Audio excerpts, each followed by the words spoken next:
Alrighty. So you should be able to hear me now. I will post in the chat. Should be able to hear me now. Okay. Alrighty. Let's take a look at the YE syllabus. So you had the midterm last week, so we didn't have any meeting, and then the project 2 was assigned last week, correct? And let me see here. Yeah, I don't mark anyone as present or not present, so it doesn't really matter for grades. But yeah, no, I noticed you're here. So, okay, let me see here. What do we got? Projects. Just as a kind of a brief overview to make sure everyone's on the same page here. What we have is programming project 2 worth 125 points, so slightly more than the last project, the first project, to reinforce previously learned fundamentals and also apply classes and OOP to solve problems. So before the midterm, we started discussion about classes and objects. So this should be pretty much what you need. Give me a second here, bring that up. Oh, that's why. Okay. So you have a couple files here that you need to create, and then also there should be actually a third file, the main file. The main function should be in its own file, like main.cpp or something to that effect. But ultimately, your implementation requirement is to create a car class and then test it out. So the testing it out will happen in the main.cpp file, but the actual car class will be across two different files, a car.h with the specification, and then the car.cpp with the implementation. When we covered classes and objects, and you may need to review or wish to review some of what we did in that class, we started out putting the full implementation in a single file and then just including that. However, it's in C++, it's considered better to kind of split this up. So the car.h would contain the information. Let me see here. Did we get, yeah, we had rectangles last week. So let's look at that actually. Okay, so the rectangle.h, just like the rectangle.h, has a, doesn't have any of the implementation in here anymore because we moved it all out. We have just the, basically the headers or prototypes of the different functions, member functions or methods. And we have the include guards, which you should use as well.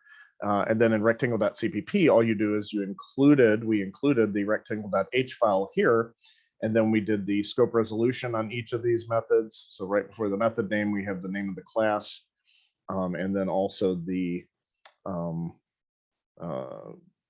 scope resolution, scope resolution operator, and then the name of the method, and then the parameters if there are any. So that's where the implementation goes. And then when you actually use it, you only have to include the .h file, and it will actually find the implementation because it's in the project. Todd, that's just someone asked, why does C++ separate the header and the implementation and Java does not? That's a design decision they made, that you could technically do it in any way you wanted, but I think it's to keep the class description clean so you can see exactly what's in it, and it kind of acts as an interface, especially, or not in the sense that Java has interfaces necessarily, but it kind of looks like that almost. Back in the day, before we had readily had access to things like IntelliSense and autocomplete of code and stuff and compilers, I suspect they might have been, they might have decided to do that because when they were typing code, none of this stuff would like pop up. Like it wouldn't say like, you know, R1 dot, none of this would pop up. They would have to refer to it. So I think having all of the descriptions of, they probably have a lot of comments in here too, most of the time. But to see all the headers here and to see what parameters they took and any comments related to them, would have been a lot quicker to look over it if it was just all here and then see what data it had, rather than having to look over all the implementations trying to find the method you were looking for. So I suspect it was more a form of documentation. The other thing is that a lot of times when you release code with C++, they would send the .h file with you, and then the CPP file, corresponding CPP file, would actually be compiled into an object file, a library, so you wouldn't actually see the implementation. So in that respect, it was another technique for hiding the code a little bit. Java doesn't do that because you can hide the code and compile it into a jar file, and you can distribute the jar file, and then when people include it, it actually has like the intelligent autocomplete pop-up and stuff like that. So it's just changing times. They decided for Java that it wasn't necessary anymore. C++ was made in the 80s. Java was made in the 90s when it was easier to do certain things. So I'm not sure. I don't know the history behind it, but I would say those are probably some reasons. That would probably be a reason. But anyway, when you make your car class, you will have a car.h with this, like with if in def car underscore h and define car underscore h, and then the indef, and then you'll have the class right here, the class body in the specification file, and then you'll put the implementations over in your car.cpp. They should both be capitalized because classes, any user-defined classes, meaning the ones that we, the programmers, make that aren't the programmers that actually build the actual C++ language, because they usually do lowercase, like string is a class, but it's lowercase. For us, in pretty much all circumstances, you should capitalize them because it, in Java, this would be required, not the capitalization, but to have the same name as the class in the file, or as the file name. But in C++, it's just strongly recommended that you do that because you can keep track of what lives where. For example, if I named this, I've had students turn in classfile.h, literally that's the name, or some class.cpp or something like that, and it doesn't match anything. And that's not a good practice. Okay, so we'll close this guy right here. And let me see here. Okay, so you'll create this car. The car will have the following fields or data members. So this is the private data that you will maintain. And it shows you like the examples or like what kind of data might be there. So an int that holds the car's model. So you'll have year, make, model, and speed. In addition, the class should have the following methods or member functions. You should have a constructor. The constructor should accept the year, make, and model as parameters that are passed in, and additionally, the speed should be set to 0. So you're actually accepting only 3 parameters corresponding to the different fields, and then you set the 4th parameter, the speed, to 0. It should have accessors, meaning it should have gets for every one of the fields. So get year, get make, get model, get speed. It should have accelerate. Now, this is interesting because this doesn't have like a set method per se, as in we don't have like a default set method like you would in, we did in the rectangle where it was like set length, set width. You're not setting it directly, but what you will do with accelerate is when you call it, it will add 5 to the speed field each time it's called. So if you call it 3 times, it'll speed you up by 15 miles per hour or whatever, kilometers per hour. So break, the break function should subtract 5 from the speed member variable each time it's called. You must ensure the speed remains within the range 0 to 150. If the acceleration or braking will cause the speed to fall out of range, you should print a warning message out to the user and refuse to adjust the speed. So this is part demonstrating encapsulation and data hiding, because you are not allowing the outside world, meaning anything outside the class, to modify the internal data, the year, make, model, or speed. Specifically, we're focusing on the speed. That will cause it to have an invalid value. If we just allowed set speed and we didn't put any guards there, that would be a little unrealistic. This is a little bit more realistic because we're doing accelerate and brake and things like that. Although very, very simplified, you can imagine that even something like self-driving cars or remote controlled vehicles or drones or things like that could have functionality that tells them to accelerate by a certain amount. You probably pass in a value, or allows them to brake when you tell them to, or when they interpret the environment a particular way, etc. So although a very simple version, this actually could give you an idea of, okay, what makes up a car or vehicle, what could be involved with controlling it. So you must ensure the speed remains within the range, again, 0 to 150. Okay, so if it goes out of range, give a warning. You also have to have include guards, which I showed you those. Don't know why it's not doing that. Okay, so make sure to use include guards in the car.h file to prevent multiple inclusion of the class. You should also have a main.cpp file. You don't need a main.h. Main does not live inside of a class in C++, so it is not necessary to have it in two separate files or inside a class or anything like that. So you need the main.cpp file in which the main function will reside. Demonstrate the class by creating a car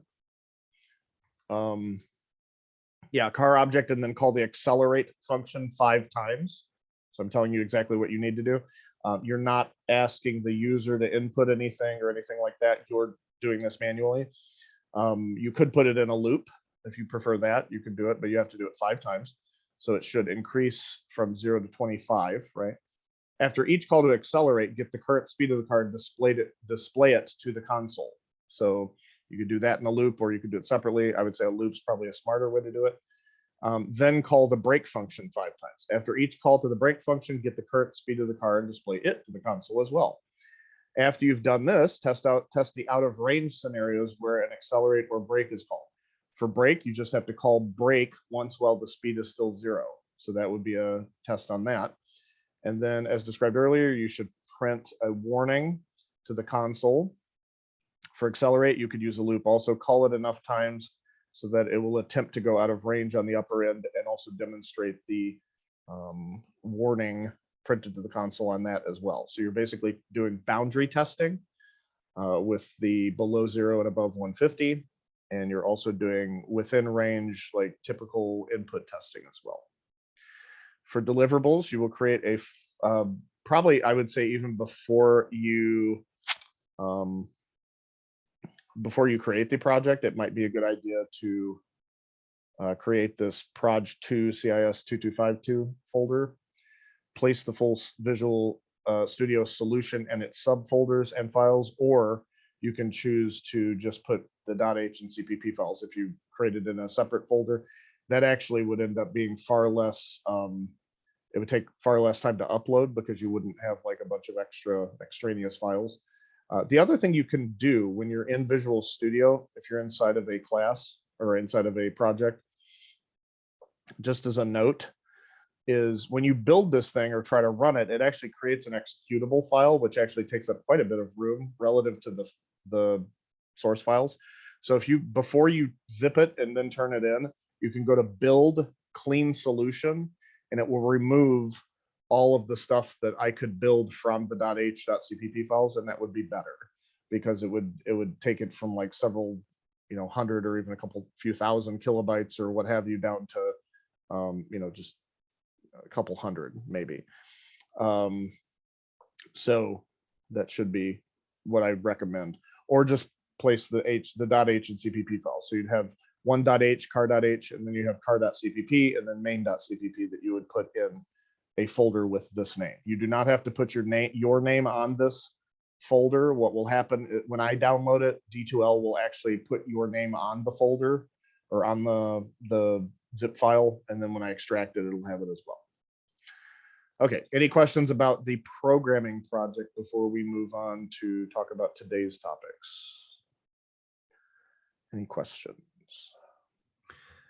When I created a header file, instead of the .h file, it created HPP. That's a possibility. Did you do it with Visual Studio or a completely different? No, I'm using Xcode. Okay, so you're on a Mac. Yeah. .hpp is also considered an acceptable extension for the header file, so that's fine as well. A lot of people suggest that you do .h and .c together if you're programming in C, and then for C++ you do .hpp and .cpp, so because they match up. But it really doesn't matter. There's actually for a source code file, no one does this anymore really, but .cxx used to also be an extension that was acceptable because it looks like plus symbols on their sides. So people would put CXX, but it doesn't really matter, honestly. It could be HPP or H. Okay, so for purposes of turning it in and it doesn't being matter. able to access it. Yeah, either way is fine. Oh yeah, no, it doesn't matter. At the end of the day, they're just text files. There's nothing real magical about the extension, but for the environment to find them, .hpp and .h, .cpp and .c, and .cxx would all be recognized. Okay, thanks.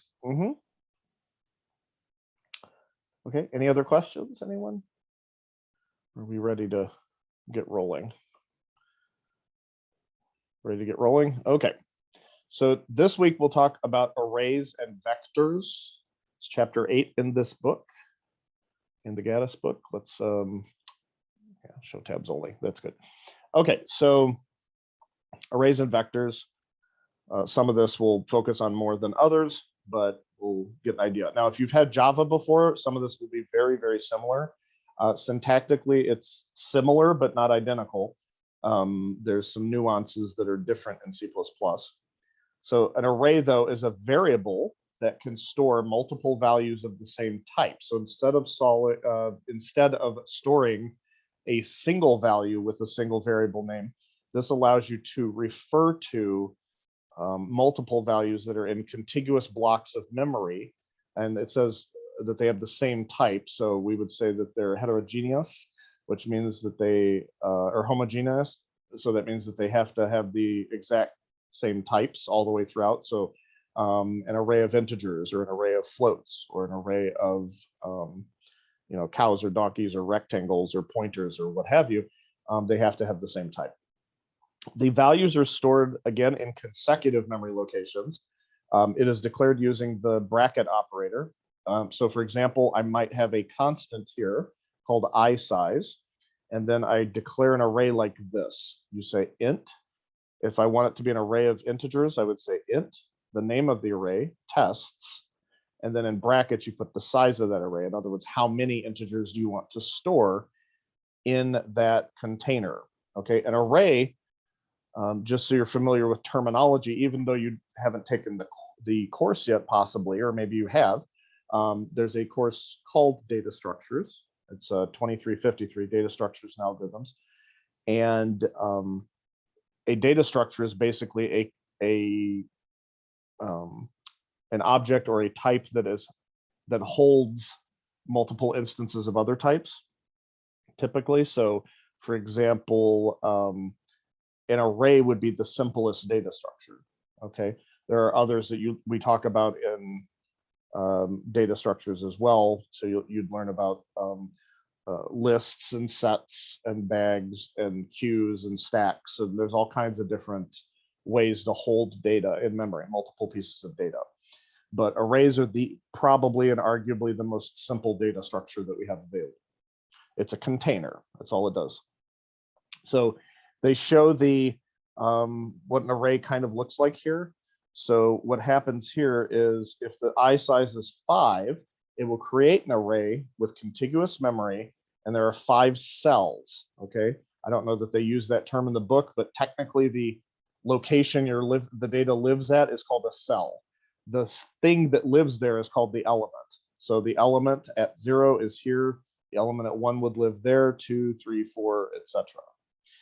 Notice that we index the array or tell it what compartment we're talking about or what cell we're referring to using this magical number called the index. It starts at 0, not 1. So in C++ and in computer programming in general, we typically like counting from 0. We don't like counting from 1 when it deals with containers, especially. So that's element 0. This would be element 2 over here. This would be the element at 4. So in the definition, a little bit about this, the int is the data type of the elements in the array. Tests is the identifier of the array or the name of the array.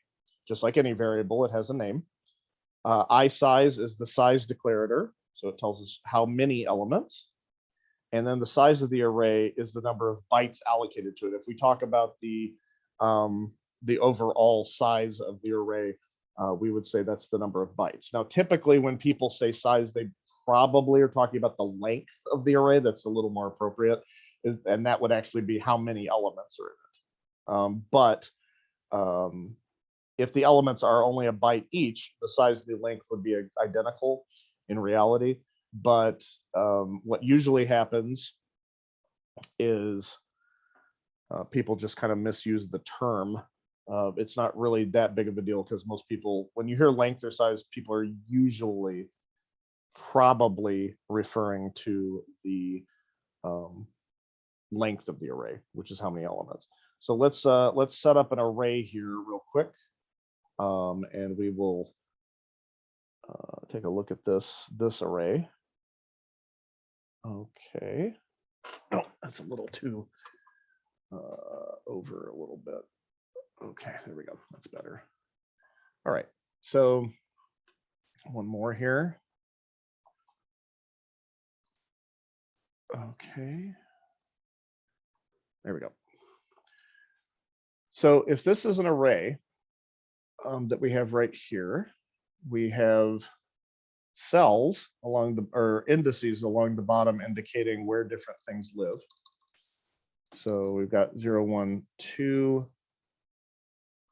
3, 4, 5, 6, and 7.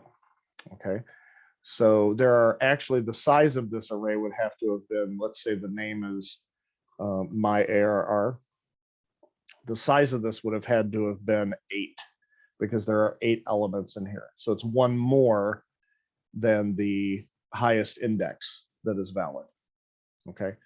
So if I were to have declared this array, it would have looked something like this. My ARR at 8, or you could have used a symbolic constant or something like that. You'll notice this is C++. In Java, it would look something more like this.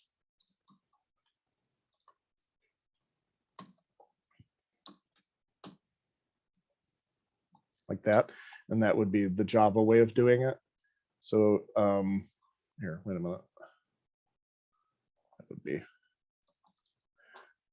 okay. So this does have different syntax. In Java, they expect you to create it using the new operator. And in C++, we do not do that. Okay, or we don't have to do that. There's a way to do it, but that would be next week. We talk about pointers. There's a way to do it with pointers. The pointer way or the dynamic array way is actually the way that Java does it and has to do it all the time. The way C++ does it, there's actually multiple choices of how to do it, but this is the way you want right there. Okay, so we've got, if I want to set an element, for example, if I want to set my array at 3 or at 4, what have you, if I want to set at 3 to 100, I can do that. And then if I go in here, it will put that element right there. If I want to set the data at 0, like that, then you can write it like that. Now, if I want to print out the contents of the array, I might do something like this. Right? And it would print out 25 on its own line. Okay, so these are all kinds of different options I have when I'm working with arrays. We'll see that in action in just a moment. So let's actually close this and create a new project. Create a new project, empty C++ project. I'm going to Again, I always forget the format I use. So week, what is this, week 10 or 11? Week 11, I think. Yeah, week 11. So week 11, CIS 2252. Okay, so week 11, CIS 2252, array fun.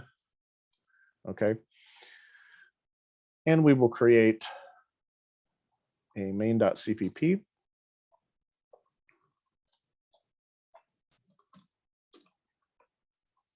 Okay.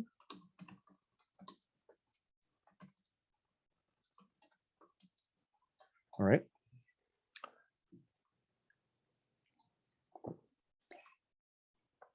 I'm going to say array size is 5. And then, you know what, actually, let's make it just 3. And then I'm going to say int my array at size array size. And that's it for declaring it. Now it has all the memory it needs. Now at this point, if I loop through, and we can print out the elements, because I haven't really set any of the elements. Let's just see what it does. So build it and run it. Give it a second, and you'll see that it's printing out kind of these like wacky numbers right here. And that's because we didn't initialize the values in there. Now, a lot of languages and a lot of there are a lot of languages and a lot of techniques that keep it so that you can't have garbage data in there. That we would call that garbage data, because it's just kind of leftover data from memory that could have been in there before. It could just be values that it doesn't know how to interpret, so it just prints them out.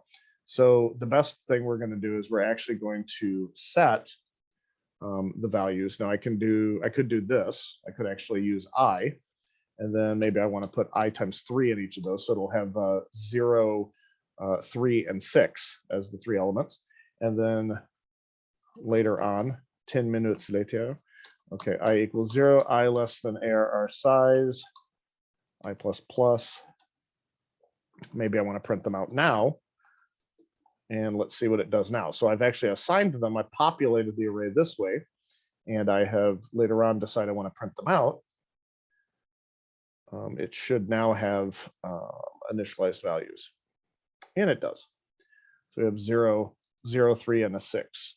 Go first time through the loop, the I is 0. So index, the array at index 0 is set to 0 times 3. So that's why we get 0. At index 1, the next time through the loop, at index 1, we get 1 times 3. So that's 3. And then at index 2, 2 is less than 3 because that's the array size. At index 2, that equals 2 times 3, and that's why we get 6. Okay. All right, so that's good for that. Accessing array elements, I just showed you how to do it. You use their subscripts or their indices. Each one is an index or a subscript. In math, it's often, if you have a collection of elements, which they may or may not call it an array, often they would say vector, matrix, things like that. They would put this, and then they might put like a really small number. Let's say it's at subscript 4, and it might look like, well, let's do that. Okay, so they might have something like this, right? So that's how they do it in math. But in C++, when we have an array we're trying to access elements at, we put a at 4 like that. Okay, so that's a little bit, oops, that was not bueno. Okay, so like that, right? Because this is more of the math notation, set subscript notation. If you're dealing with sets or something in math, a set of elements in math, we usually would use that kind of subscript notation, but they still, a lot of people use the term subscript for this in languages. But I usually use the phrase index, but it pretty much means the same thing. So array elements accessed by array name and their subscript can be used as regular variables. So I could set a value directly like this. I can print a value out. I can have the user enter a value directly into an element of the array or a cell of the array, just as if this were its own element, or just as if it were its own variable. So if it was just called, if I didn't have an array and I just called it test1, I could have the user enter an integer into that if I wanted to. But here we're just using the array and making use of it that way. You can actually use it in any kind of arithmetic or anything where you would use a normal, just regular old variable of the type that the array holds. Since this holds, say, it holds integers or maybe floating point values or what have you, I can do this. I could say tests at 4 is equal to take the value at tests.1 and add the value at test.0 and then add the value at test.1 to it. And then that gives me a result. And then I could just store that in test.4. You do whatever you want there. Now here, this is not going to work properly because we don't give it a subscript and it's not just a regular old variable holding a single value. Okay. Inputting data into the array, COUT-CN can be used to display values from and store values into an array. We could, if we go back to our friend over here again, I could have the user enter data into the array. So I could do this. I could say, please enter an integer and maybe a tab instead of a new line. And then they do CN into my array at I. And let's see what happens there. So I've changed it. So instead of me manually putting the values in, I'm going to keep asking the user for an integer until we're at the correct value up to array size. So this right here says, please enter an integer. Let's say 122. I hit enter. Let's say 404 and then 557. Okay. And then when I hit enter at that last time, since it was 3 elements, all of those get stored in the array. And then later on, it just goes through and starts at 0 again and prints them out. So the first element I entered was 122. So that's stored at index 0. Next time through the loop, it's index 1. So that shows me what was stored there. And then index 2, right before it breaks out of the loop, it stores the 577 and displays it there. Okay. Are there any questions about this so far?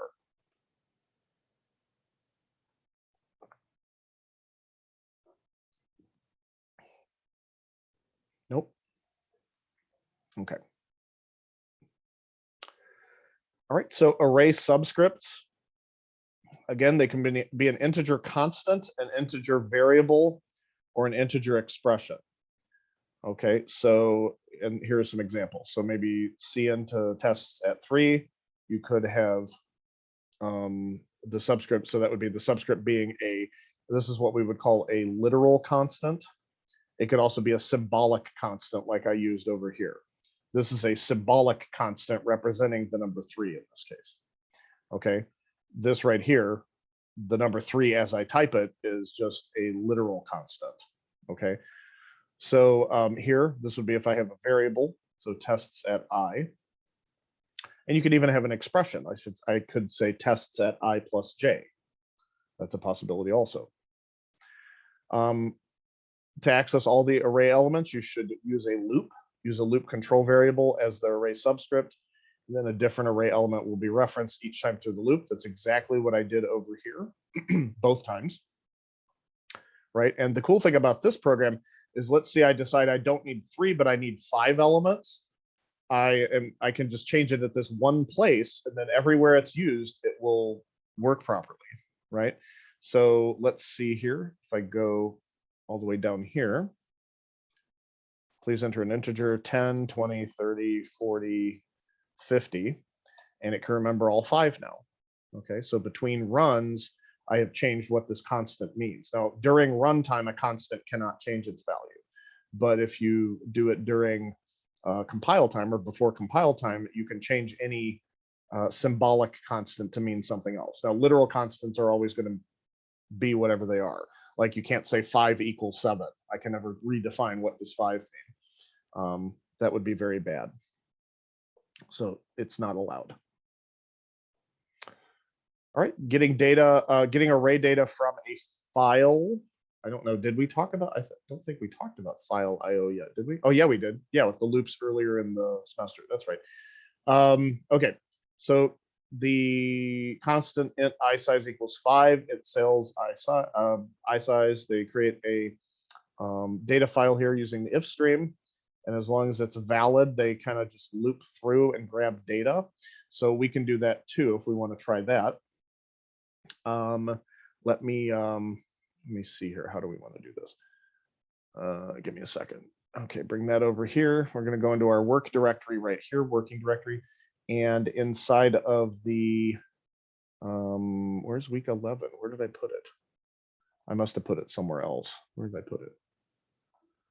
Oh, I put week 1. That's dumb. Okay.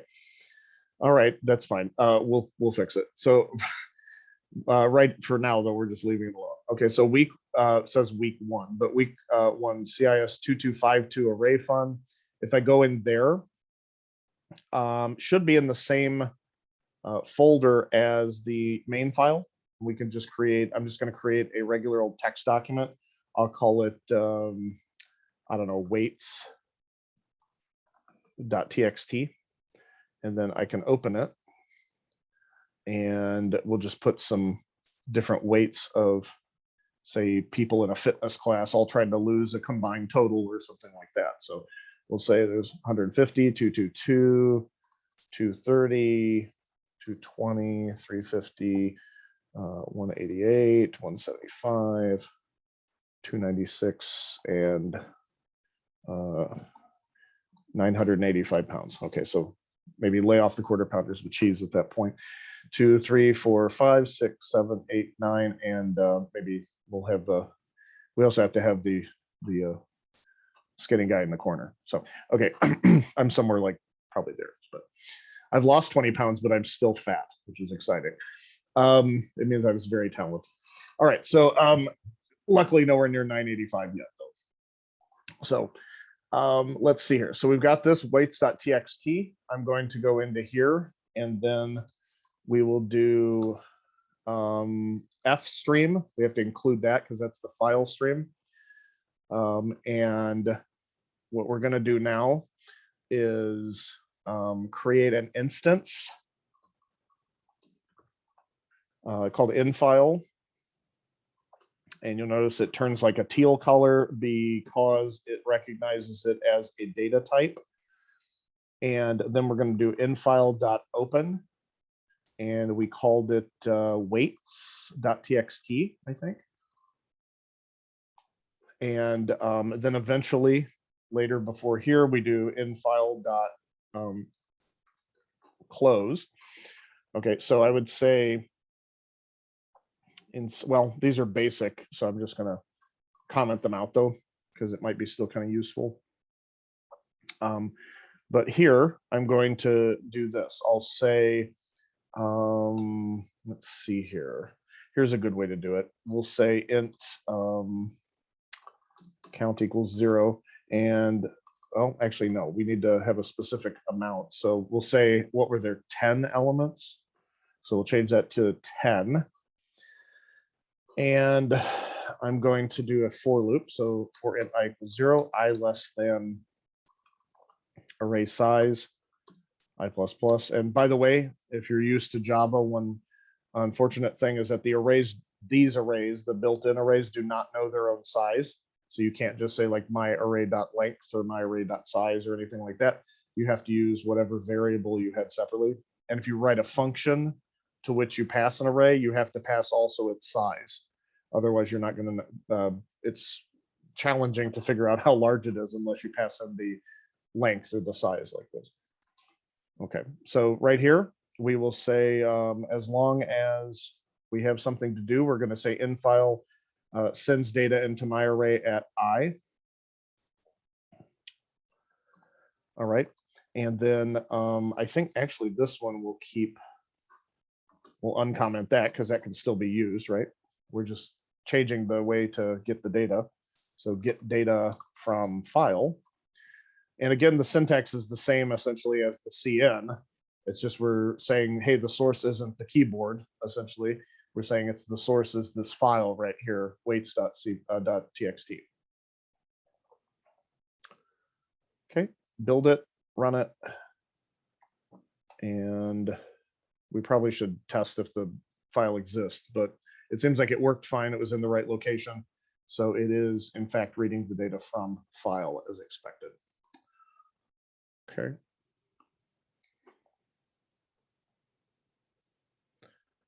All right, so outputting data to a file looks like this. Open the file using an OF stream object.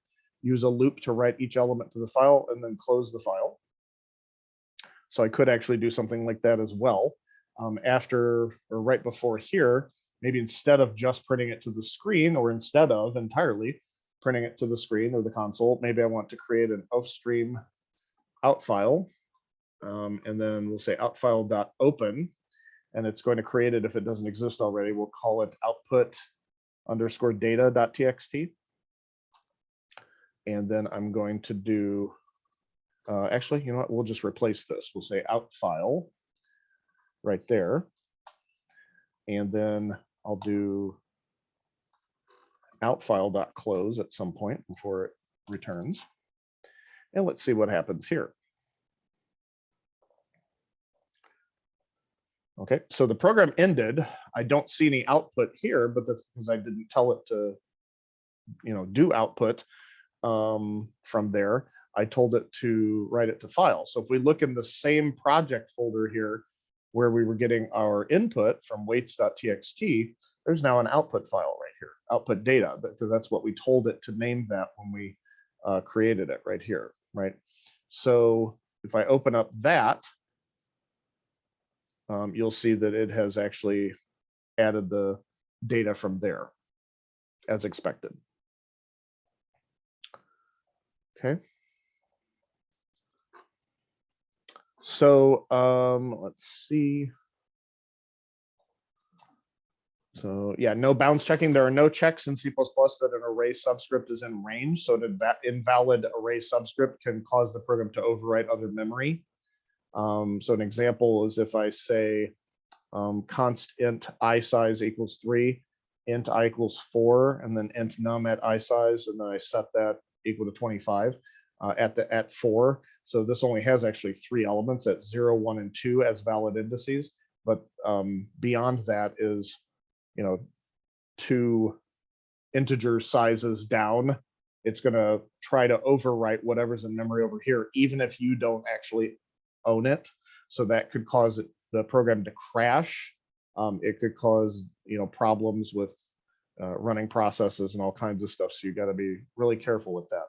Now you might wonder, well, why or how does the array know how to jump to these different cells like automatically? And the answer is quite interesting. It's actually a feature that we call random access. Okay, so arrays allow for random access. Okay, and have you heard the term random access in a different context before?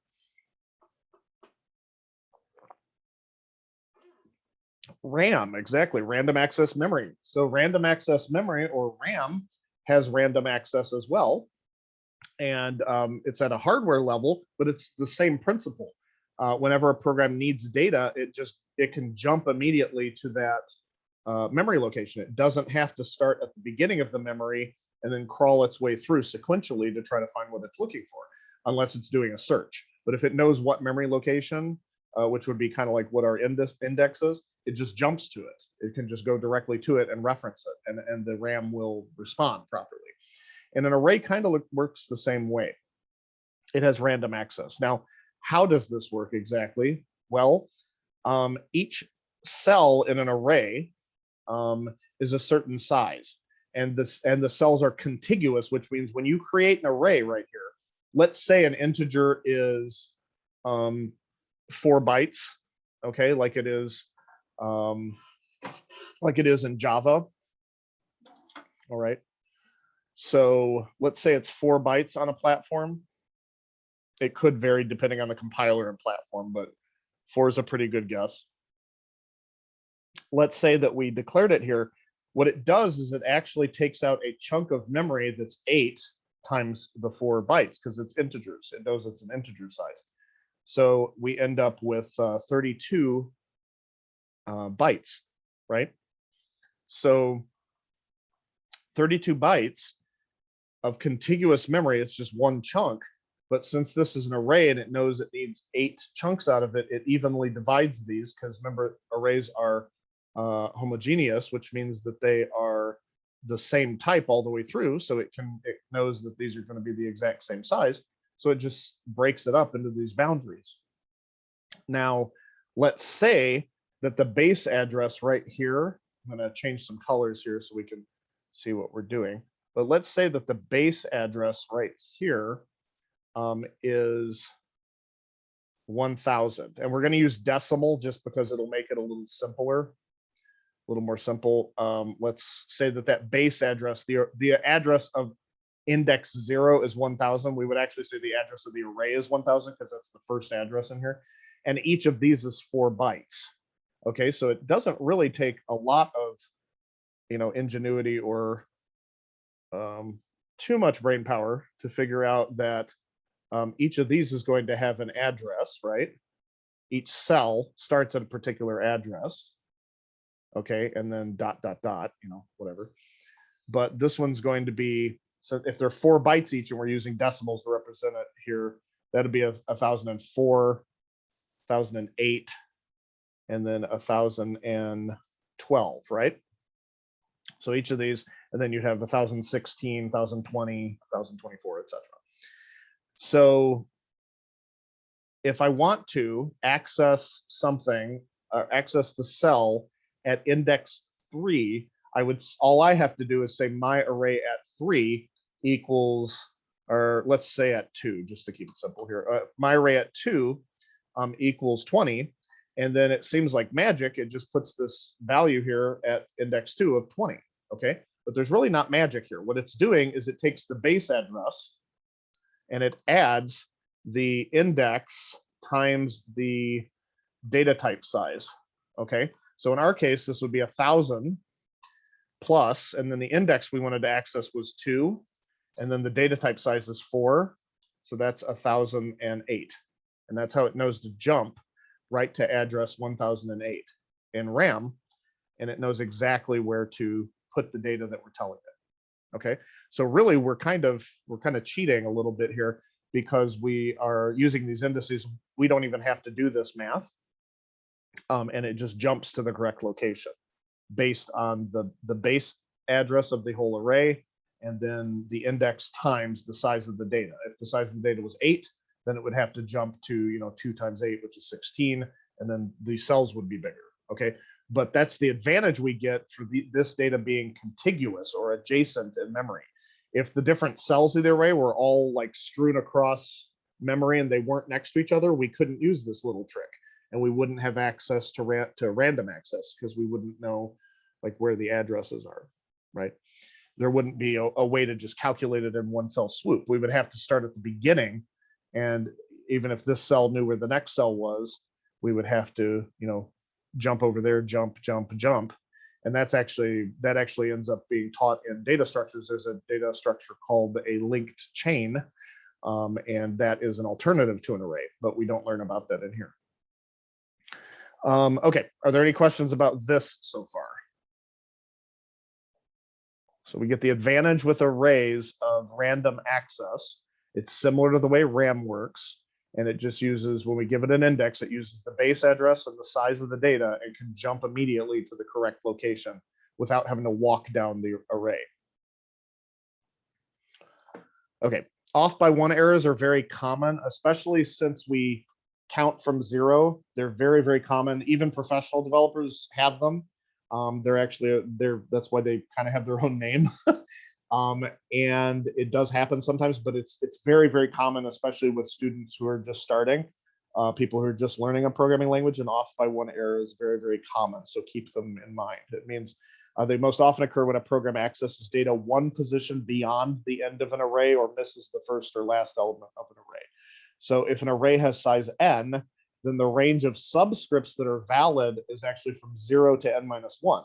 Because if you think about it, there are actually n cells, but we're counting 0 as the first one. So 0 is actually the one, the first one. 1 is the second one. 2 is the third one, etc. And then when you get to n minus 1, that's actually the nth cell. So we have to be very, very careful with that. It's largely a lot of this is due to the fact that we start at 0. So array initialization, already showed you this as well. An array can be initialized during program execution with assignment statements. So we can do it manually, like we have this here, even on our own individual lines like this. But you can also use what's called an initialization list. Okay, so if I declare this array of size 5, I can use an initialization list in curly braces here and show 5 elements, for example, right? So I could say 79, 82, 91, 77, 84, and it will actually assign the corresponding value. So this is actually a very quick way to populate an array if you know the elements it should contain off the bat. So 79, 82, 91, 77, and 84. You may choose to declare arrays to be one larger than needed. Now, in some circumstances, some people do this. That would allow you to use element with subscript 1 as the first element, and then you would just skip subscript 0. You'd never use it. It's most often done when working with ordered data that logically begins with 1. For example, like the months of the years or the days of the week. If I had a size, or if I had an array that I needed to hold, say, sales data for, we'll say, okay, double sales array, and I needed it for each month, I actually might decide I want to create it as size 13, and then I would skip index 0. I would never use it. It's still there. We're wasting its memory technically, but for the sacrifice, we get to make some of the calculations easier, and we don't have to keep forgetting or remembering that, to set January, we have to, subtract 1 from the number on the month or any of that stuff. So that would actually make it a lot easier in that case. So some people will do that. So days of the week or months of the year, January's 1, February's 2, there is no 0, so just skip it. But notice we didn't make it size 12, because then that would allow us to only use up to like November, unless we were starting at 0. So we basically make it 1 bigger than needed and skip 0, skip the index at 0. Okay, so just keep that in mind. That is a thing that can be done fairly frequently, but I would say compared to when we start at 0, it's nowhere near as frequent. So I would say if there's not a logical reason to start it at 1, besides I like counting from 1, don't do that. That doesn't matter. What you like does not matter. I hate to tell you. But most of us would start at 0 with an array. So partial array initialization. If you use an initializer list and let's say I size is 5, but you only tell it to initialize the first 2, it will automatically initialize the rest of these. Okay, so it won't skip over any elements or anything like that. It'll just fill the rest of the array with zeros. You could actually do something like this.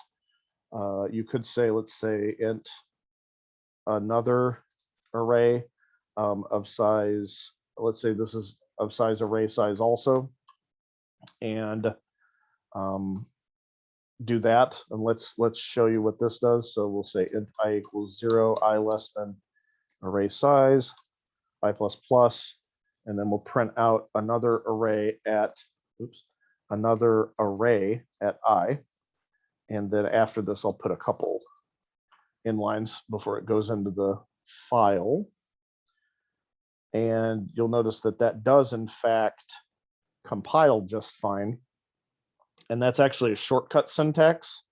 If I just put curly braces with a 0, that's shortcut syntax to allow it to set all the corresponding elements so we don't have garbage data. That is a common thing people will do.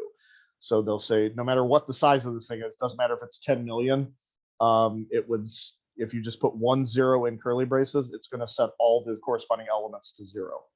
And that's a nice way of just, being careful and not having just garbage data like that weird negative number that popped up earlier, just sitting in memory. Now, Java, for those coming from Java, which is a lot of you, Java does a whole lot more than C++ to try to keep you from doing dumb things. So it might not even compile unless you initialize certain elements and things like that. And it also does stuff by default, like setting elements to 0 and things like that. But C++, it's not the same. You can initialize a variable at definition time using functional notation. This is a regular way to initialize a regular variable. I would not do this because it's not as common, and it might confuse someone to think that this is a function, but it is. Some people like this syntax and consider it a good way to promote what's called the functional programming paradigm, which is different from the way C++ normally is used. But in C++ 11 and higher, you can also do this with arrays, and this isn't completely out of the question. A lot of people will do this, even though we didn't put brackets anywhere. If you put the curly braces here, it'll know that you mean, okay, length variable is 12, and we can also actually, wait a minute, 1 second. Data type of the variable compile. Oh no, that's not for sorry, that's not for arrays. See, that's why I don't use it. For arrays, we use the initialization syntax like I showed there. I think they're just making a side comment. But yeah, if it's a regular variable like array size or something, it should probably allows you to do this. And yeah, because it's a constant, we could do that. But I would say this is still better to just say equals 10. I know it's like, you don't have to put spaces in it if you use the curly braces, but it's maybe an extra keystroke, but it's actually a lot more readable. So second approach checks the argument to ensure that it matches the data type of the variable and will generate a compiler error if not. So the first type did not do that, but then in C++ 11, which was the first standard of C++ for many, many years. It had been, I think it was like 90 something, and then, or early 90s, and then they didn't update the C++ standard for many years. And then they started this project called C++ 0x, like that, because they assumed they would have the standard completed before the year 2000, or before 2009. And they figured they would eventually just call it 07 or 08 or 09. But what happened is 0x actually ended up becoming 11 because they didn't finish the standard in time.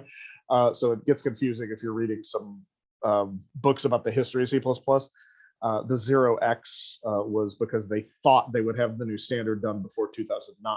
But unfortunately, it ended up not being 0x. It ended up being 1x, 1, right? Now they have, there's C++ 11, there's 14, there's 17, there's 20, and I think there's a 22. I think they're trying to keep it on a 2-year rotating schedule now, where they add features and increase efficiency and things like that. So they're being a lot more deliberate about making C++ a more modern language. So to make sure that it keeps up with some of the other languages that are very popular. Okay, range-based for loop. This was actually introduced in C++ 11. That was actually one of the C++ 11 actually had a ton of things introduced into it. And C++ 14 had a couple extra, and then now it's some of the stuff I would consider maybe a little esoteric. They haven't changed like any of the fundamental stuff very significantly. But 11, it had been like 20 years, over 20, well, let me think, 20, yeah, about 20 years since they had actually updated the C++ standard. So 15, 20 years, you're going to have a lot of programming change over time, and then other languages were evolving, like Java would come up. Java started with, for example, what we call automatic memory management, and C++ didn't have that. So C++ was kind of lagging behind, and then they started adding new features in C++ that made it a little more keep up with some of its counterparts in other languages. So this is the syntax. It's really what we would call syntactic sugar. It just helps you, move through some sort of container, such as an array. You have the data type of the individual variables in the array, and then whatever you're going to do to it.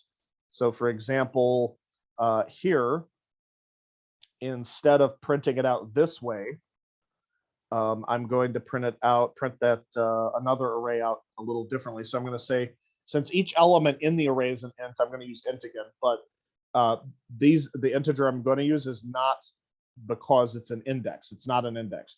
So if the array was an array of strings with a regular for loop, you would still use an index. If it's an array of rectangles, it would still use an index as an integer index. But here, the reason I'm using an integer is because the data type of the elements are integers. In fact, if we want to make it so it's not confusing or less confusing, we could put float or double if we wanted to, and we would change that accordingly here, but not here. So right here, I'll say, I'm just going to call it element colon another array. Oops.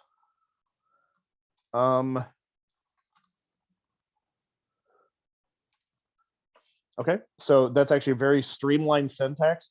It's very good when you need to just print out something or send it to a file or something like that.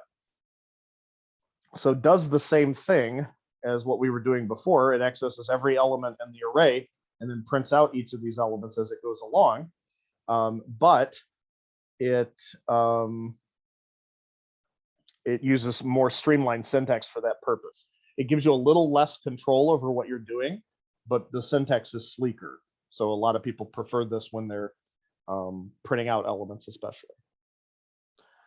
Okay, range-based for loop, don't need any more of that. Blah, blah, blah. Okay, processing array contents. I think what we're gonna do is we're gonna take a brief break, and then we will come back and start talking a little bit more. Some of this stuff we'll kind of just glide over, and some of it we'll spend some more time on. But let's take about we'll say about a 15-ish minute break. So 7:20, I'm gonna get rid of this guy. So we'll say break, on break until 7:20 p.m. Okay. All right, I will see you guys in just a bit. You can go take a nap or get some coffee or Coke or something, preferably Coca-Cola, not like cocaine. That's not a good thing to do during class or ever, really. All right, I'll see you guys in a little bit. 7:20.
Sorry about that. Got a little distracted for a couple minutes. All right, so continuing with processing array contents. I guess, are there any questions before we start on the remainder of the material here? Hope everyone had a lovely break. Perhaps looking up llama and alpaca, perhaps. Okay, so processing array contents. We kind of talked about this before. You can use it, you can treat the elements in an array, meaning if you use an array identifier followed by the brackets with an index inside of them, a subscript, then you can treat that thing, that element, as an ordinary variable of the same type of that as the array. Used in arithmetic operations, relational expressions, etc. You can use them just like any normal variable. So, for example, principal amount at index 3 greater than or equal to 10,000. Then do something here. Otherwise, do this. You can use them like that. You can use increment and decrement operators with array elements. Now, you have to be very careful with how you use them and think about what you're doing. What are you applying the plus plus with? So, or the minus minus. So if I put plus plus after tests at I, I'm incrementing the element inside of tests at I. If you put the plus plus on the element or on the index I, then you're incrementing I, not the element. Okay, so that basically is moving it. It's going to ultimately increment I, but wouldn't have any effect on tests. Okay, so it's going to, let's say I is 5. Here, it'll grab element at 5 and increment it. And here, what it's going to do is it's going to just have tests at 5, and that doesn't really do anything.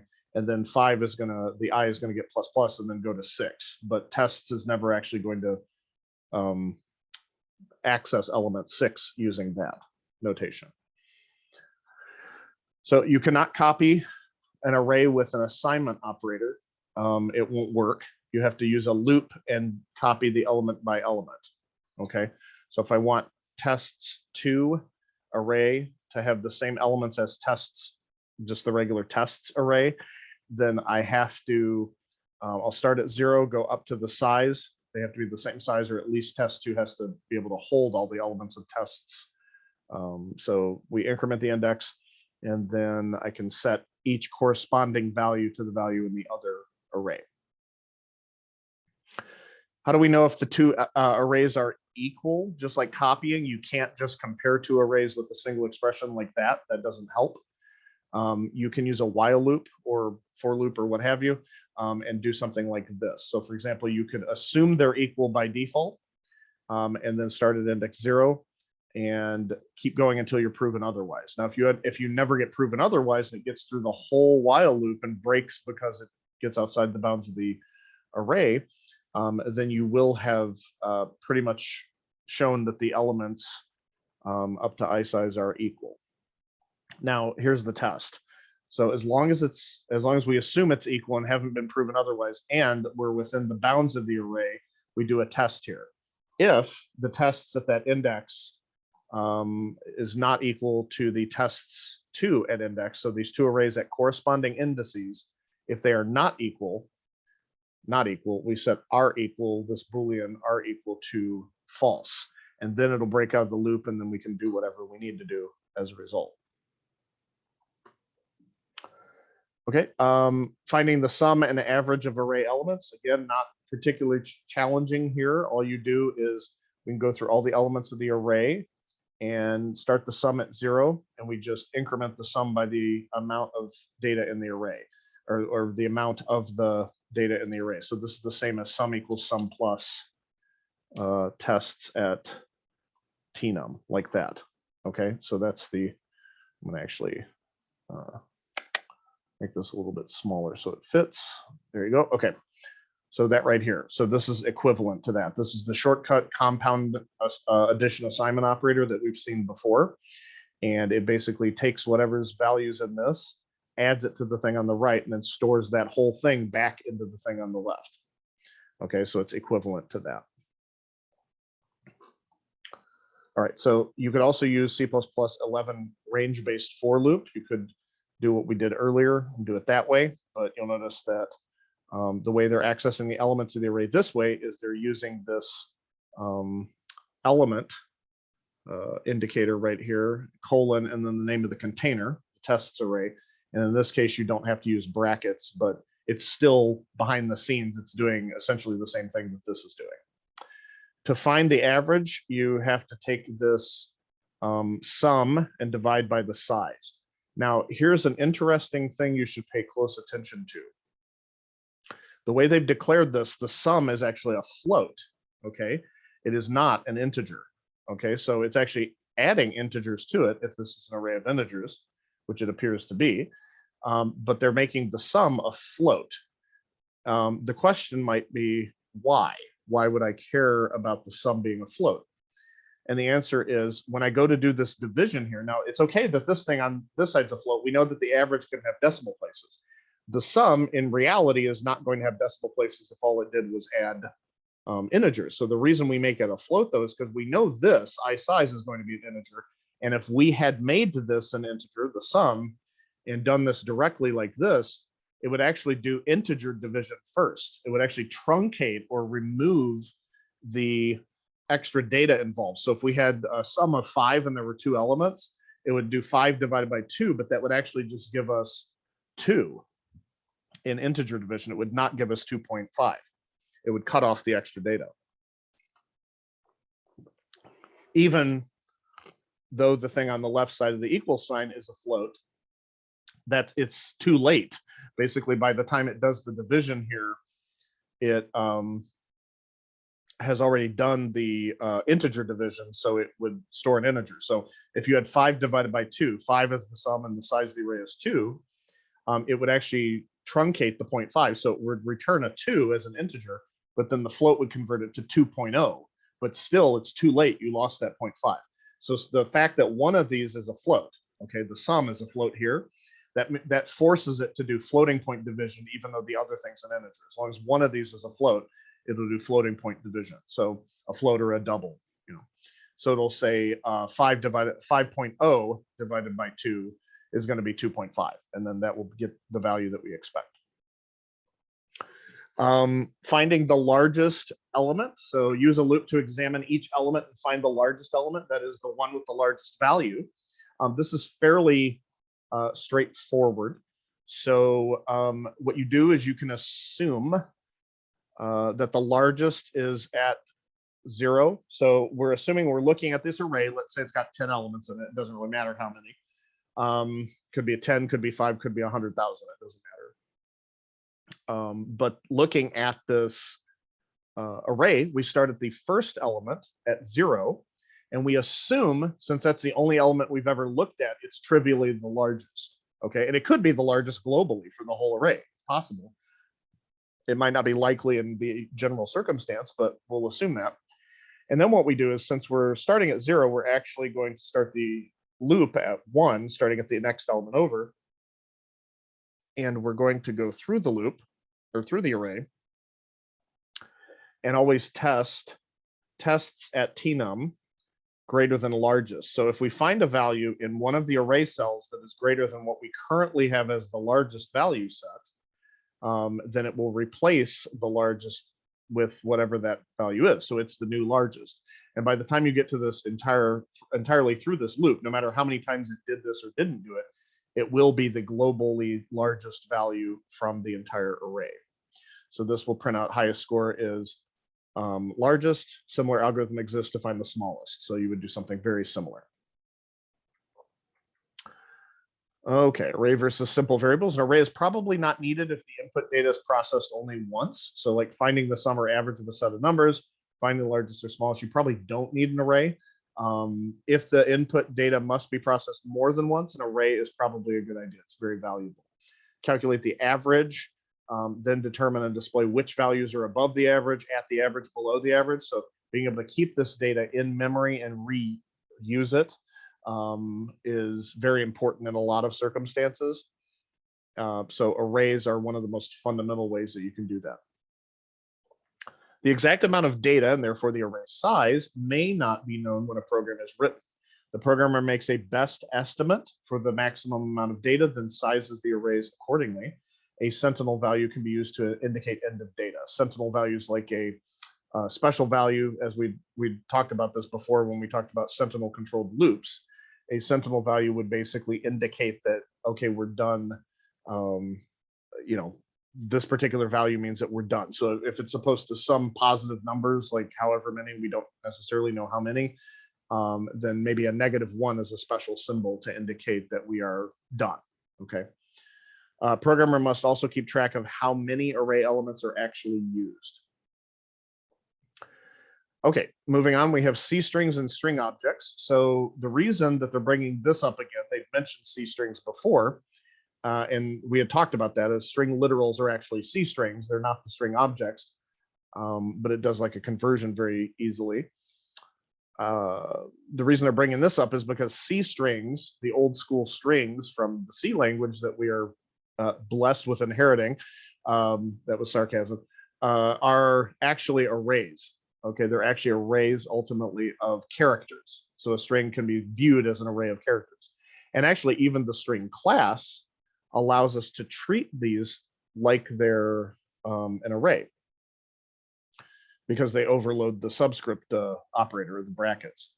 So you notice right here, if I have string city and I enter the city name, let's say they type Salem for Salem, Massachusetts, we have each one of these is actually a character within here. Okay.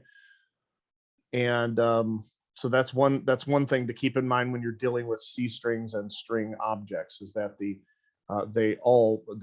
C string is directly this, but even the regular string object or string class defines it internally as holding each of these in each character in one cell. So you can access each element. You can even change each element. So that means that strings in C++ are mutable. So if I said city at 3 equals A, it would be Solemn instead of Salem. So you'd actually change this E to an A. You would be able to do that. You can't do that in Java. You would have to use a string builder instead of a regular string. You'll hear the term parallel arrays probably quite frequently, or at least with reasonable frequency in industry, or you'll find a use for them at some point. A parallel array just means 2 or more arrays that contain related data. The subscript is used to relate the arrays. Elements at the same subscript are related, okay? And the arrays do not have to hold the data of the same type. So for example, I might have a, let's say I have a string array. So string names of size 10, and then we might have float weights of size 10. So that would be parallel arrays. No, not the same as a 2D array. That's a different construct. They'll probably talk about that in just a little, and if they don't, I will. But you would have 2 completely different arrays. They're not necessarily contiguous to one another. They have the same size, but we would say, for example, if names at 0 is John, and let's say weights at 0 equals, we'll say 215, okay, that would be John's corresponding weight because the indices match. Okay, now at 1, maybe it's Sally, and maybe Sally's 120 pounds. Then at 1, you would see 120 here. So it's one way to keep track of data about the same entity, but using 2 different arrays. Okay. And they're just giving another example here: name, average, and grade. So they don't have to be the same data type, obviously. And we would say student 0's name might be Bob, and his average is an 86, and the grade's B+. Okay. But they all have to do with Bob because they're at index 0. If we want to know about Julian, maybe we go down to index 3, and then Julian lives here, his average is over here, and then his grade's right there. Okay. All right, so constant I size equals 5. We could create them, process them this way if you wanted to. You could actually print them out just as, corresponding data at the same index. because that refers to the same entity that we're dealing with. Another useful thing that you can use here is creating an alias for a simple or structured type. So for example, let's say there's an existing type. We have an existing type unsigned int. So that would be integers that basically don't carry any sign. They're all positive. So you can't put a negative value in there. So it uses all of the memory, all 4 bytes, for example, to hold the integer rather than using one of the bits to indicate whether it's negative or positive. So you actually get twice the number of values that you can represent with a regular int. So that might be something useful. So if you're going to use this a lot, it might be conducive to create a type def that creates the alias. You name it here. You come up with a name here. You can call it sausage. It doesn't matter, but as making sense would be better. So uint means unsigned int, and then later on you can use it just as if you had actually typed out unsigned int. Okay, so an array of unsigned integers of size I size. Okay, type def int year array at months. This would define year array as a data type that is an array of 12 ints. Okay, so create 2 of these arrays. So you could say year array as a data type, use it as a data type in this case, high temps and low temps, and that allows both of them to be arrays. High temps is an array of size months, and low temps is an array of size months, because we defined this year array thing as a data type by saying type def. Okay, arrays as function arguments. This is another thing you might want to do with arrays. Passing a single array element to a function is no different than passing a regular variable. And we'll also talk about how do we pass the whole array. So if you're trying to calculate something on a single item that takes maybe a single integer, then you just access that integer using subscript notation and pass it into the call or the invocation to that function. However, if you want to pass the entire array, it is very common for us to do this. The function prototype has to at least have this, and the function header has to look like that. And then you might actually call it like this. It's also common to include the size. So you might actually have a second argument here, parameter. So they're calling this with the size in these cases. So right here, if we go back to our code over here, if I make a function prototype, let's mix it up a little bit. We'll say print names, and that will take, we need actually to include we'll include string here. I'm going to include a string array. I usually name it up here, even though it's not required. That would be sufficient, but I'll say name array. Okay, so we've got that. And wait a minute. Oh, you know what? I got it backwards. Sorry. It's because it's not Java. So that's name array, print names. And we're going to go down here and actually define this. So all we're going to do is I'm literally going to just use an enhanced for loop to print out the names. Or I could use a regular one. That's fine too. But as long as you pass in, if you pass in the single array and you're just printing them out, then the enhanced for loop will work. So I could say string name in name array, and then we're going to just print out the name like that. It didn't like that. What's this? For statement, report suitable begin function. For statement. I think it needs the size. Okay, maybe we can't use that. Okay, let's do. Let's pass in the size. So we'll say int size. And over here, we'll do int size as well. And I'll say loop I equals 0, I less than size, I plus plus. And then we will say print out name array at I. Okay, that looks better. Seems to be happy. And this will take any array of any size. It's just the size would have to be defined by this for us to know what it is to function with it properly. Okay, so what we're going to use is I'm going to actually, let me see here. What am I going to do? I think what I'll do here is I'm going to comment out, well, actually all of it that's not commented yet. Probably should just create another file, but we'll, oops. We will just use one file here. Okay. All right. So all of the code is commented out from before, so you can still have access to it. Let's see here. Okay. So we're going to make we'll call it num names, and I'll just call it 3 names. And we're going to have a string array called name names. I'll just call it names of size num names. And I actually could use the shortcut syntax. So maybe John, Sally, and Bob. Okay. And now I'm going to use this function, print names. I pass names and then the size, which is actually num names. So it'll pass that as an argument, and then this parameter down here will take on, oh, that's not used anymore, so I'm gonna get rid of that. It'll take on, the size will take on 3 because that's the constant we passed in. Okay, so let's see if this actually calls the function properly. And it says it succeeded, so here's to crossing your fingers. Let's see what happens. And it does in fact say John, Sally, and Bob. Okay. Alrighty, so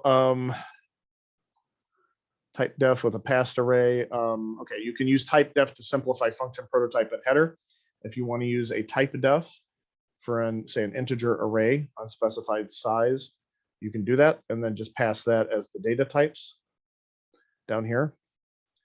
That does make it a little harder to read because someone's going to look at that and say, well, I assume that's an array of integers, but like, does it have a size? Like, what is it? You know, what does that mean? So it can be a little more confusing than just directly typing it, but in the same respect, it also cuts down on keystrokes if you're using that type a lot. Array parameters and functions are similar to reference variables. Changes made to an array passed to the function are made to the actual array in the calling function.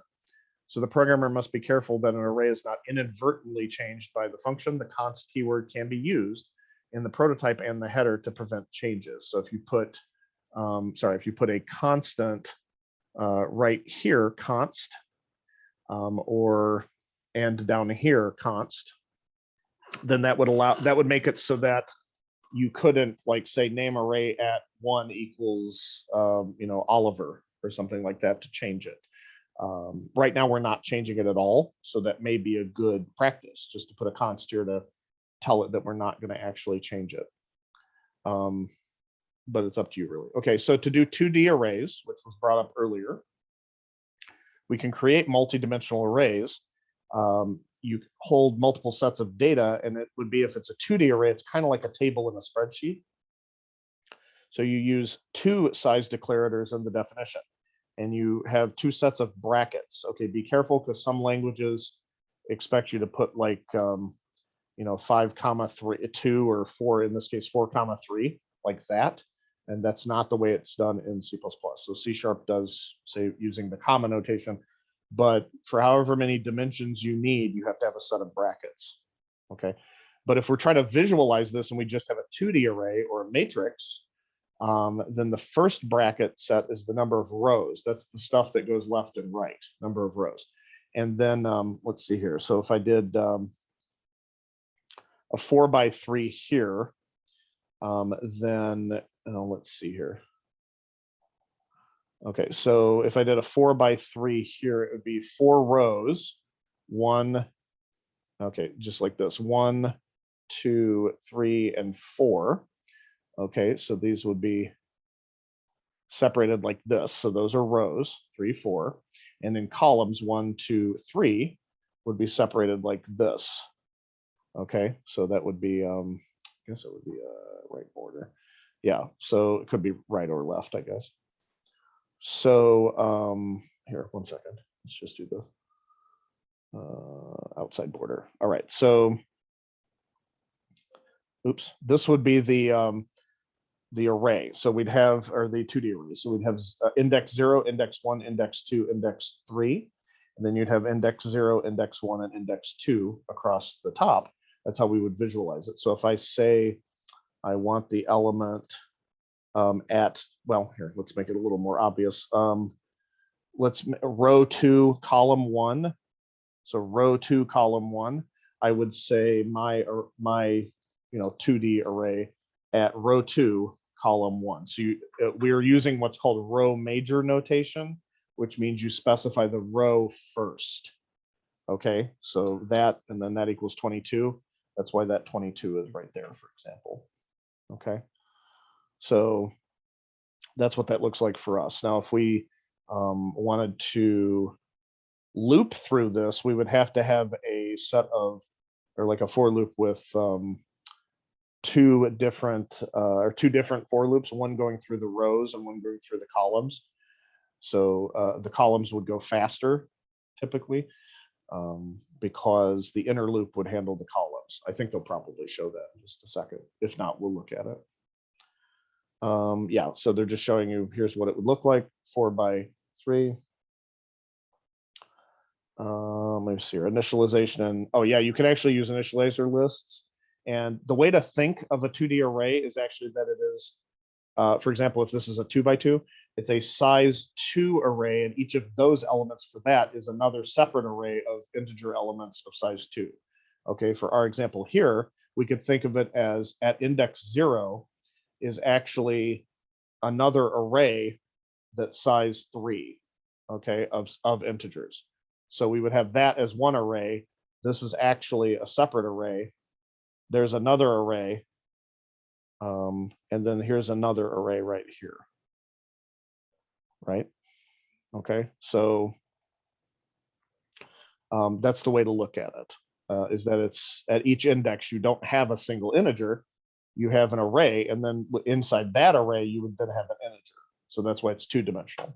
So it's really just one array pointing to this whole array, and then this points to that. This index is pointing to that, and that index is pointing to this. So that's how you get multiple dimensional arrays. So Dr. Ball, yes. So how is that different than a parallel array? Because isn't a parallel array kind of the same concept? It's just 2 arrays instead of 3 or 4. I see what you mean as far as that's concerned. However, there are a couple differences. Parallel arrays only use one index, and they use the same index for each of the corresponding elements. Another difference would be that the parallel arrays do not have to be the same data type. So I could have a string array with a parallel array that's, float for their weights. But in a 2D array like this, all of the elements have to be integers. It's also a little harder to visualize, parallel arrays as a table, in the same respect that you can, access them from 2 different indices. But I understand what you mean. You could use a 2D array with kind of properties of a parallel array, but that could potentially get confusing. Okay. All right. Thanks. Yep. So passing a 2D array to a function, this one, it's a little bit different than doing a regular array. One way to, the way you would have to do it, if I have a parallel array, you actually have to specify the size of the second and any subsequent, let's say it's a 3-dimensional array or 4-dimensional array. The only one you don't have to specify the size of to start off with is the first dimension. Any subsequent dimension, you actually have to specify it in the prototype and the header. Otherwise, you will end up getting an error. Okay. All right, so you can use type def for simpler notation, though, if you want. So I could say that if I want a 2D integer array where the first index is unspecified, or first dimension is unspecified, and the second dimension is specified as 2, and I want to name that int exams, then the prototype could look like this. Okay, you don't really need the actual variable name, you just need the data type, and down here you need the data type in the header and the variable name, just like you need the data type and the variable name for the number of rows. To traverse the array, you use nested loops. This is what I was talking about for a minute. So you can actually calculate sum of elements row by row, column by column. And oh, they didn't go over it. Okay, well, we're going to. Let's actually create another project because this is getting a little bit full here.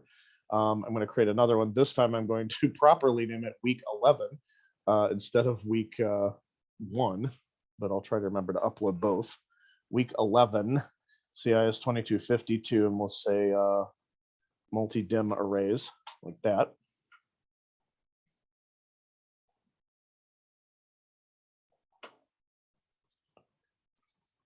Okay, include IOStream using namespace standard.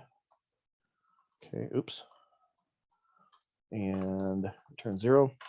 And to have a 2-dimensional array being printed, for example, we might have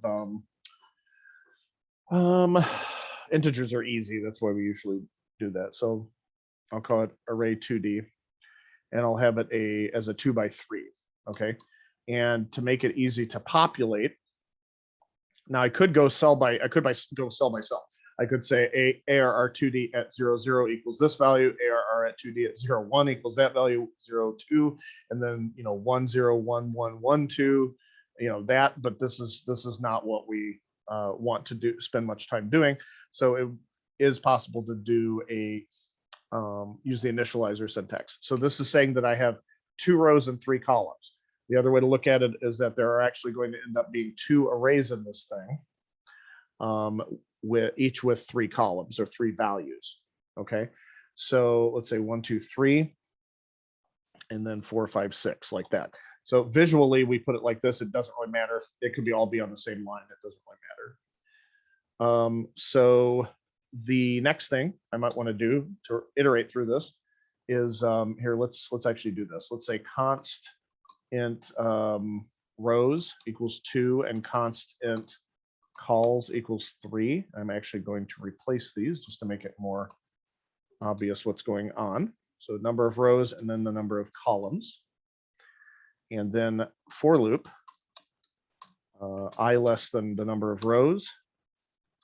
And then another for loop, int j equals 0, j less than calls, j plus plus. Okay, so that's the end of the inner loop. And this is the end of the outer loop. In case it's not clear what's going on, this inner loop is going to go from 0, 1, 2, and then stop and then break out, but it'll enter back into the outer for loop, which will then increment the I to 1, and then the j gets reduced back to 0, and then it'll go across the columns. That goes up again, and then it's past the number of rows and breaks out. So in here, I'm going to print out the cell values by saying ARR2D at I as the first index, the row number, and then j. And for this one, I'm actually going to put just spaces in between.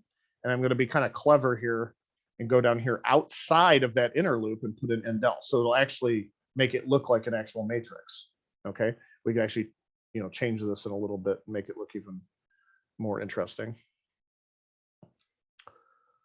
Okay, see how it's actually lined up like a matrix? It's kind of cool, right? So that's how I told it to print it out. Now, let's say I have a 4x3, then I might do something like this. We'll say 7, 8, 9, 9, and then maybe I just want to, just to keep them looking pretty, I'm going to put single digits. So we'll say 5, 2, 2 or something like that. All right, and just with changing a couple lines of code here, we get yet another matrix here, or 2D array with 4 rows. 1, 2, 3, 4, or actually, if we count them from the indices, it's 0, 1, 2, 3, right? And then the columns, there are 3 of them, 1, 2, 3, but they're indexed from 0, 1, and 2, right? So that's kind of the clever way I made it so that there's spaces in between the values of each index inside the column or the individual quote, inner arrays. But then after that loop's done, that's done with one entire row, and I want to go to the next row. So visually, I add this extra inline so that I can make it look like it's in an actual matrix. 3D arrays, yep, you can have 3D arrays. You can have 4D arrays. You can have up to, I think C++ limits it to probably 32 or 64 dimensions, which by that point you probably wouldn't worry about it. And the other thing too is you could create a type def if you needed more than 64. I don't know how you would do that, but physics uses, sometimes you have some like weird, strange, like many dimensions on arrays that are needed sometimes. And data science uses a lot of very high dimensional arrays to start out with. So if you needed more than that, you could actually, because Java is also limited to 64, but there's nothing preventing you from creating, say, a class that contains essentially nothing except a 64 dimensional array. And then you could make any dimension of arrays that you want of that object. So you could actually kind of mimic having more dimensions that way. But there's actually a term for arrays, or different array-like structures or container-like structures like this in math when you get above 2 dimensions. So a one-dimensional array in math is actually called a vector. Okay. And a 2-dimensional array is typically called a matrix. 3 and more have a special name. Does anyone know what it is?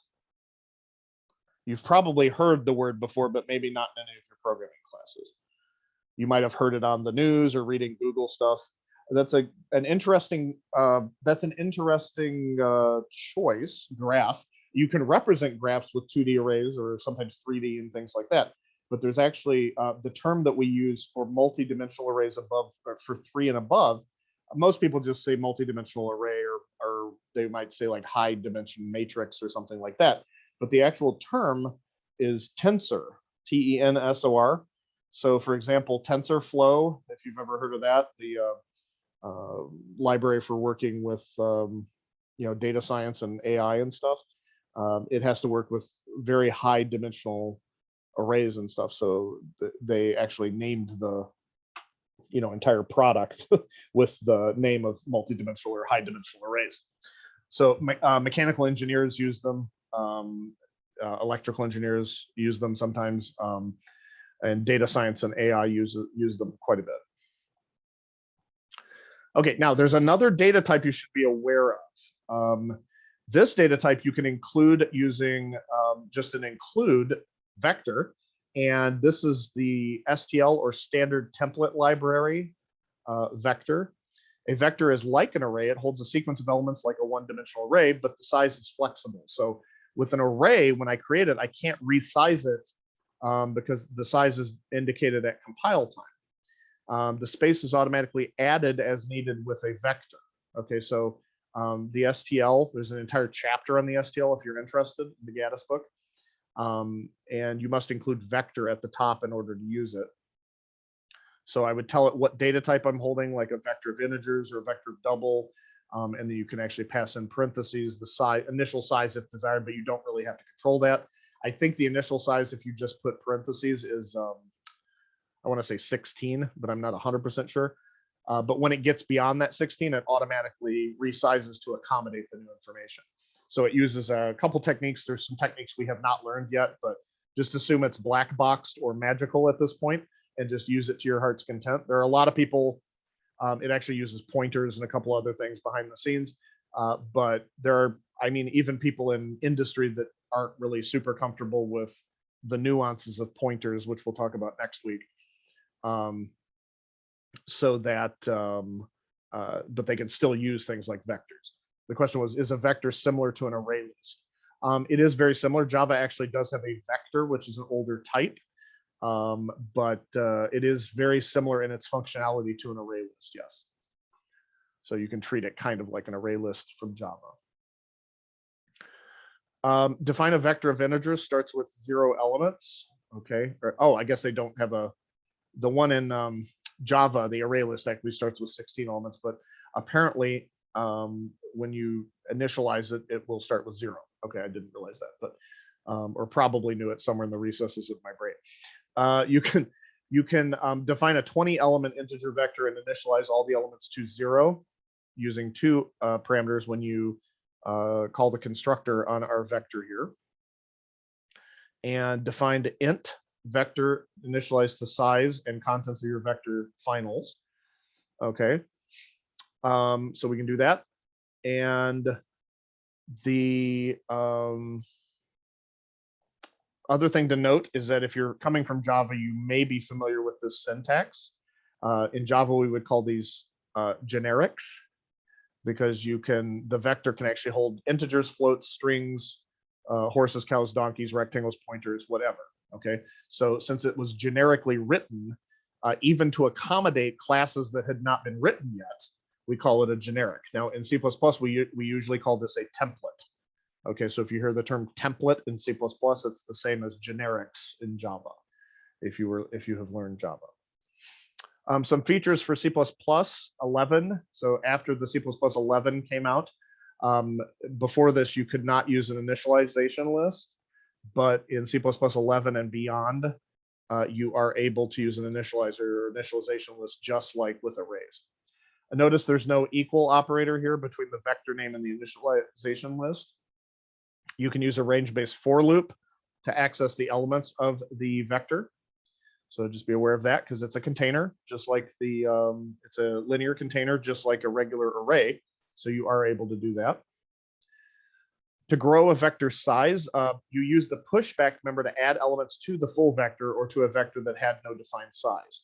So this is actually typically how I would work with a vector. I would usually just use pushback, and it pushes this element toward the back, okay, of the vector.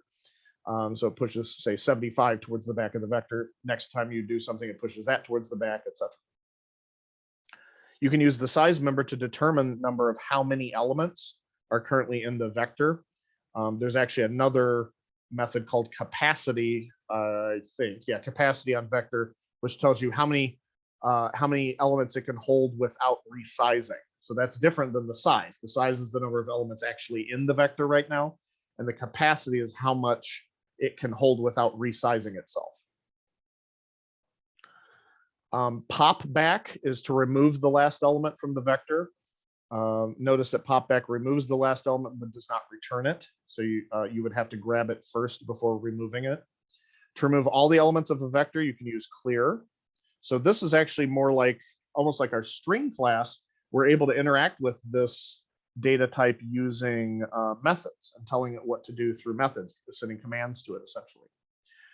To determine if a vector is empty, use the empty member function. That just tells us, is it empty? Arrays of objects. So an object, moving on, an object can be used with as array elements. So for example, if I have a square class, this one, they're putting the private on the top. I don't know why they chose to do that here, but it may do that in the book. I'm not sure what style they're using, but it doesn't really matter. So the data is side, but it also has functionality. It has a constructor right here, and then a get side. Okay, so you can actually create an array of squares. In this case, we could create an array of rectangles. When you start doing your project 2, if you wanted to, you could create an array of cars. Okay, so it is definitely possible to create multiple instances of these objects using an array all at once. And then you can also loop through them and do things like this, like just call get side on each subsequent element. This is actually used very frequently in any kind of software that needs multiple of a particular entity. Okay, whether you're programming, which was mentioned earlier, actually a graph, you might need multiple vertices in that graph. Like maybe they represent routers or switches on a network and how they're connected. You might want to use an array or a vector of some sort to hold references to enemies in a video game, or player names inside a particular chat room or something like that. Okay, you can use the default. Okay, they're calling it the default constructor. I'm going to again poo-poo that and say that it's the no argument constructor. You can use the no argument constructor to perform the same initialization for all objects. You can use an initialization list to supply specific initial values for each object, since it uses only that single constructor, and you provide it with a series of single values, it's able to accommodate for that. The no argument constructor is used for the remaining objects if the initialization list is too short. Okay. It could be the default constructor if you didn't define it, then it's the default constructor. If an object is initialized with a constructor that takes more than one argument, though, then you have to specify the name of the class. So you actually have to call the constructor. The reason we were able to get rid of or get by not putting, square of 1, square of 2, square of 3, square of 4, square of 5 to create our square objects using this constructor right here is because it only took one argument, okay, up to one argument. But if you have something like rectangle that has to take 2 arguments here, then you can't use that syntax. You actually have to use you have to call the constructor explicitly. So here I'm making a rectangle array of size 3, so it'll hold 3 rectangles. The first rectangle gets say a length of 2, width of 5, length of 1, width of 3, length of 7, width of 7. So this one actually happens to be a square. The same constructor does not have to be used for every object being initialized, as long as the data type's the same. Maybe you have a third parameter to say what color is the rectangle, and the default's like maybe white, but you want it to be one of these to be blue, so you say comma blue, and as a string or as a color enum or something like that. Structures can be used as array elements, just like classes can. I've generally said, unless you need just very simple data that's grouped together and needs to all be public, unless you need that, then use a class. But structs are used frequently, especially in lower level code, like closer to, say, hardware, like embedded systems in certain circumstances, like on if you go into something like computer engineering or even possibly electrical engineering, you will probably be using the C language instead of C++. It kind of depends. Some of them are starting to upgrade more to C++, but if you're doing really low level calculations, you may not have access to classes, so you have to use structures. And structs are used very frequently for just trying to combine or at least keep organized several pieces of data to represent one single entity. Okay, let me see here. Array subscript used to specify structure. Okay, yeah, once you've grabbed, same thing for objects of a class, once you've grabbed the particular entity that you want, say to print it out, then you can say dot, and then whatever method you're calling or data you're accessing, as long as it's public. Now in structures, everything's default public. So that's the way structures work. So you can just grab, say, if I is equal to 5, then this would grab the class at index 5 dot, and then the name at that particular location has GPA, and then you grab the same element, but grab its property GPA instead. Okay. And that's pretty much it. Are there any questions about anything we covered or anything else at the moment? Thank you, I think. There's a tongue being stuck out at me. I'm not sure what's going on. Any other questions? Was that a do you like my eyes and my tongue? I don't know. That's a weird question. It's an array of facial parts. Oh, I like that. That's fair. That's fair. Very fair. Index 0 is your eye, index 1 is your tongue, index 2 is your other eye. Okay, yeah, if there's no questions, you're welcome. You're to be dismissed. I'm going to upload the code so I don't forget it from what we did today, from the 2 different